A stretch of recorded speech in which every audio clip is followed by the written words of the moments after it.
The coming up of the factory. Last video में हमने discuss किया था कि कैसे इंग्लैंड में इंडस्ट्रियलाइजेशन इंग्लैंड के गांवों के घरों में स्टार्ट हुआ। इस वीडियो में हम उसके आगे क्या हुआ ये पढ़ेंगे। The earliest factories in England came up by the 1730s। 1730 में शुरुआती फैक्ट्रीज लगना शुरू हुई, but it was only in the late 18th century that the number of factories multiplied। 8वीं शताब्दी के अंत तक बहुत बड़ी संख्या में ऐसी फैक्ट्रीज लग चुकी थी। The first symbol of the new era was cotton. सबसे पहले सूती कपड़े का उद्योग शुरू हुआ। Its production boomed in the late 19th सेंचुरी। और इसका प्रोडक्शन बूम्ड मतलब बहुत तेजी से बढ़ा 19वीं शताब्दी के अंत में। In 1760, Britain was importing 2.5 million pounds of raw cotton। 1760 में ब्रिटेन केवल 2.5 मिलियन कच्चा कपास मंगाता था कपड़ा बनाने के लिए अपनी कॉलोनीज से। By 1787, this import soared to 22 million pounds। 1787 आते आते ये 22 मिलियन पाउंड्स हो गया। This increase was linked to a number of changes with in the process of production. इतना ज़्यादा क्यों बढ़ा? क्योंकि अब प्रोडक्शन बहुत अलग तरीक़ों से होने लगा था। Let us look briefly at some of these. क्या परिवर्तन आए थे? A series of inventions in the 18th century increased the efficiency of each step of the production process, carding, twisting and spinning and rolling। अब क्योंकि बहुत सारे नए inventions हो चुके थे तो प्रोडक्शन प्रोसेस जो है बदल गया था। अब कपड़े को ऐंठने वाली मशीन, मोड़ने वाली मशीन, धागा बनाने वाली मशीन सब अलग अलग थी और उन सब मशीनों की मदद से तेज़ी से कपड़ा बनाया जा रहा था। Then hence the output per worker, enabling each worker to produce more, and they made possible the production of stronger threads and yarn। मजबूत धागे थे अब उनके पास।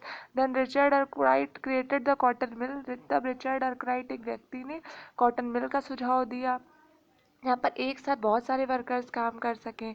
Till this time as you have seen cloth production was spread all over the countryside and carried out within village household. इस समय तक आप देखते हैं कि जो प्रोडक्शन है वो अब गांव से निकलकर बाहर आ रहा था। But now the costly new machines could be purchase setup and maintained in the mill. अब मशीन्स खरीद के मिल्स में लगाई जा रही थी।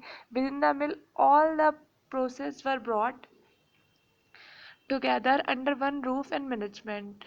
This allowed a more careful supervision over the production process, a watch over quality and the regulation of labor, all of which had been difficult to do when production was in the countryside। अब क्योंकि mills में काम हो रहा था इसलिए production जो है वो मालिक की नज़र में हो पा रहा था, अच्छा कपड़ा बन पा रहा था, एक सा कपड़ा बन पा रहा था और अब कम समय में ज़्यादा प्रोडक्शन हो रहा था। In the early 19th century, factories increasingly become an intimate part of the English landscape। जब हम 18वीं शताब्दी की शुरुआत में देखते हैं तो हम देखते हैं कि इंग्लैंड में हर तरफ फैक्ट्रीज दिखाई देती हैं और ये इंग्लैंड के जीवन का एक महत्वपूर्ण पार्ट बन गई है। So visible were the imposing new mills, so magical seem to the power of new technology that contemporaries were dazzled. मतलब लोगों उन फैक्ट्रीज को देख के लोगों की आंखें चौंधिया जाती थी क्योंकि उनके लिए ये सब बहुत बड़ी बात थी। They concentrated their attention on the mills almost forgetting the violences and the workshops पर प्रोडक्शन स्टिल कंटिन्यूड। वो अपना ध्यान केवल उन बड़ी बड़ी इमारतों पर मिल्स पर केंद्रित कर रहे थे। Industrial Manchester by M Jackson, the illustration, London news 1857।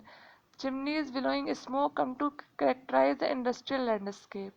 ये नीचे पिक्चर दी हुई है उसमें चिमनी से निकलता हुआ धुआं दिखाई दे रहा है। उसके अलावा एक फिगर 4 दिया है उसमें एक लंका शायर एक जगह है वहाँ की कॉटन मिल दिखाई गई है। उस आर्टिस्ट कहता है सी टर्नर जो है वो कहते हैं seen through the humid atmosphere that marks Lancashire the best cotton spinning locality in the world। A huge cotton mill aglow with electricity in the twilight is a most impressive sight। मतलब शाम के धुंधले समय में ये Lancashire की मिल कितनी खूबसूरत लग रही है। ऐसा लगता है कि दुनिया की बहुत खूबसूरत इम्प्रेसिव साइट, देखने लायक साइट है। मतलब उस इंग्लैंड में जब शुरुआत में इंडस्ट्रियलाइजेशन स्टार्ट हुआ, लोगों ने अपने घरों से निकलकर मिल्स में काम करना शुरू किया तो इनके लिए बड़ा सुखद अनुभव था। अब हम पढ़ेंगे आगे the pass of industrial change, कैसे ये बदला, फिर कैसे कॉलोनियल कंट्रीज़ में इंडस्ट्रियलाइजेशन आया इंग्लैंड की और कैसे इंग्लैंड जो है वर्ल्ड ट्रेड का सेंटर बना। ये हम लोग नेक्स्ट वीडियो में डिस्कस करेंगे।